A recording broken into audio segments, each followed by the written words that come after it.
So are we confident that we can finish first in the group?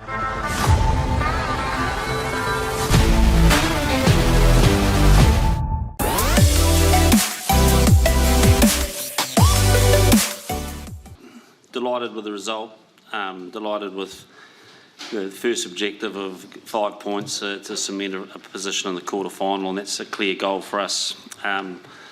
Well, I thought Uruguay chucked a lot at us, particularly in that first 20, and very combative, made the breakdown quite hard. The set piece became a hard area for us to get to be able to use the power that we know we have, and we had to find other ways to do that. But really stoked with the way that the guys showed a lot of patience and problem solved and came through the other side and finished really, really strong. So we're delighted with that performance, and just a bit of a rinse and repeat from the last 2 games, but just a congratulations to Sam Whitelock, 150 games, special occasion for us. Can you give us an update on Tyrell leaving early, and also Fletcher coming off at the end as well? Fletcher was largely precautionary, just on his knee. Tyrell a little bit more serious, but we don't really know how bad it is. It looks like a medial. Doesn't look too bad, but got a bucket load of ice on his knee at the moment, and we'll look at that over the next 48 hours. After losing the first match, you keep going on the group phase, and now you are in quarterfinals. For both, is this your best version in order to reach the objective of winning the Rugby World Cup? Yeah, nice. I hope so. You know, I think we've responded well from the first game.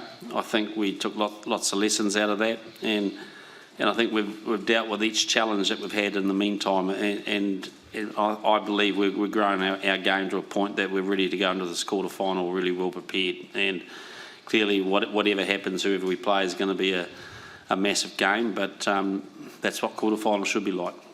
So we're ready. Ian, just a question about your tight head prop. I mean, he got off. You said he was more serious, but how serious do you think it is? And are you confident that he can play the quarterfinals? I'll just repeat what I said. It said he's sitting in the shed with some ice on his knee. It looks like a medial. And those that know medials, they can be a small strain or a large strain. Just really depends. We won't know probably for another 24 hours. But you know, he was moving okay afterwards, and so you know, we'll just look at him over the weekend. You know, fortunately, we've got a couple of extra days, which could be meaningful for us. Ian, could you talk a little bit about Damien McKenzie's performance and how you rated that?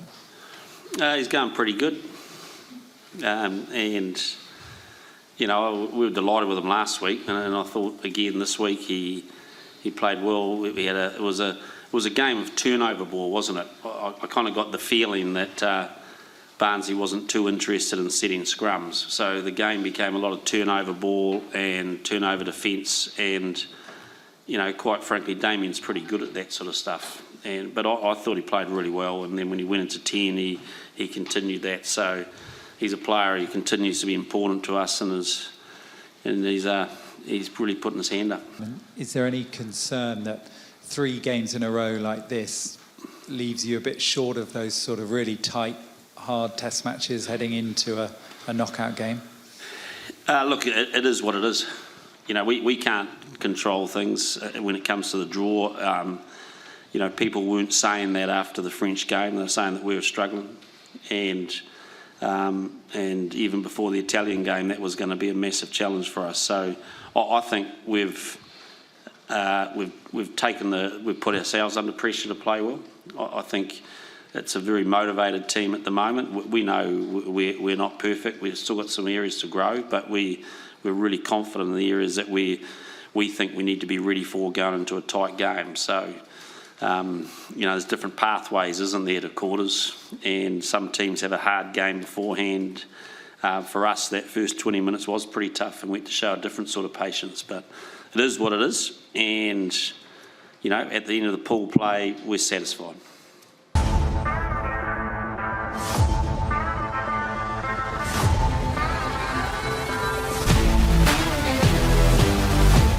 And just in terms of the rest of the squad, were there any other injuries, suggestions maybe Shannon Frizzell might have picked up something? No, they were all just tactical subs. And you're obviously in the quarterfinals now. You get to sit back and watch others take lumps out of each other. Do you have a preference of who you're going to play? I think you know my answer to that. No. I just don't want to put myself under any stress the next 3 days. So what will be. And, you know, people will theorise what they do, but we'll go away and have a nice little glass of wine out the side of our hotel tonight and celebrate being there, and looking forward to recovery tomorrow. And clearly we've got a plan for whoever it may be. But at this stage, we're excited about us being there. That's our first goal achieved, and let's get into the next one. Are you confident in the fact that you can finish first of the group? So are we confident that we can finish first in the group? No. I think we're probably making an assumption we're going to finish second. And but you know, the Italian-France game is important now, and you know, it'll be interesting to see how teams respond. But you know, the great thing about the draw from many perspectives is that first or second, we kind of know that when you've got a draw, when you go into a tournament and the top 4 teams in the world currently are due to play each other in the quarter-final, you know whatever happens, it's going to be a monster game. So nothing's going to surprise us now, and we'll be ready for whoever it is. Hi Ian, you mentioned in the lead up to this game that as well as the established guys, the returning injury guys, having some valuable time, that it could be a chance for some of your players to put their hands up and push for a spot in that 23 coming up. Lester Whanganuku, what did you see from him tonight, particularly with that in mind? Does he put pressure on you, giving you something to think about? Yep, no doubt about that. Played well and busy. You know, and I haven't talked to him about how he enjoyed his time at 12, but I think he went pretty good. Different sort of game, and so you know, he did what we asked of him, and really pleased for that. So give us plenty to think about, no doubt about that. Ian, can you, Elliot here, can you just talk about, I guess, the growth that you've made over the last 3 games and how that sets you up for a potential quarter-final, especially with the camp you had in Bordeaux and the weight you sort of placed on that week off? Yep, I think pool plays, you got to obviously, the first job is to get through, clearly, and so we've done that. The second job is to make sure that you're spending time on the aspects of your game that are really good for the here and now, but with an eye to what's to come. And so I think we've got that balance right in terms of our preparation. I think that, you know, we've worked hard on areas of the game that we think we're going to need going into playoff rugby. And so, you know, you can argue we haven't been challenged a little bit mentally on how to finish out a close game in the last 2 or 3 games, but I think we've put ourselves under pressure in that space to really focus on our execution regardless of the scoreline. And you know, and sometimes when we get a big scoreline, people sort of talk down our opponent, but I think we all saw that Uruguay, man, they tried, they were 100% committed for 80 minutes, and they made everything we did actually was a little bit harder than perhaps what people think. And so I'm pleased with that clinical side of the execution. Now, we know there's going to be a big step up coming next weekend, but we can only control what we control. We're prepared with the end in mind, and I think we go into next week feeling like, okay, we've done everything we need to do, and now we just need to go out there and express ourselves and give it everything.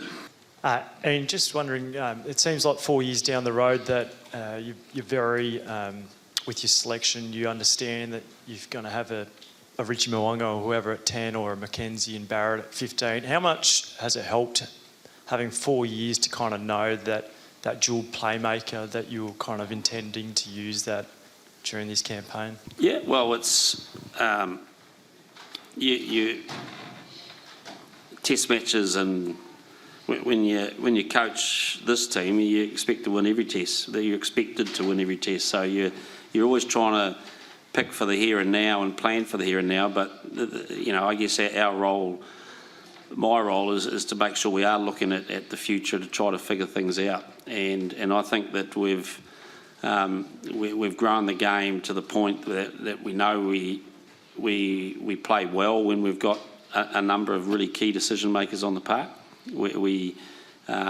And you know, Bodie's done a great job, I think, at 15 in terms of executing our game, of influencing others, and bringing a whole degree of calmness to our decision making, and his linkages with Richie and Damien, I think, is just getting better and better and better. So we're pleased, you know, and it's a game that we want to play, and you know, but we do know that they can only flourish if we get that platform up front, and so, you know, now we're seeing real growth in that part of our game, and that's the part we're going to need in the next, as we go forward in this tournament. And last question, please. Hi, I'm Charles from the Daily Telegraph here. Can I just ask you about goal kicking and conversions? We had three kickers tonight, and I think Bowden took over from Damien McKenzie, but Damien was still on the field. Was there anything in that, or was it just a sort of them sharing it around?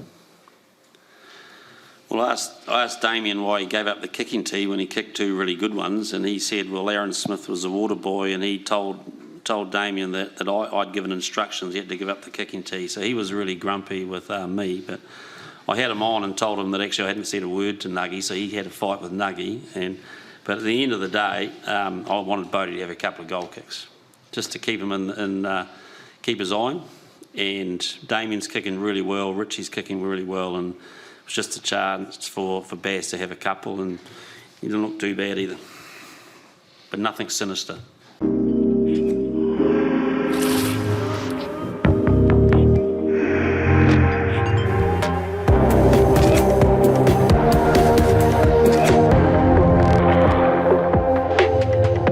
Black Knight, make your mark.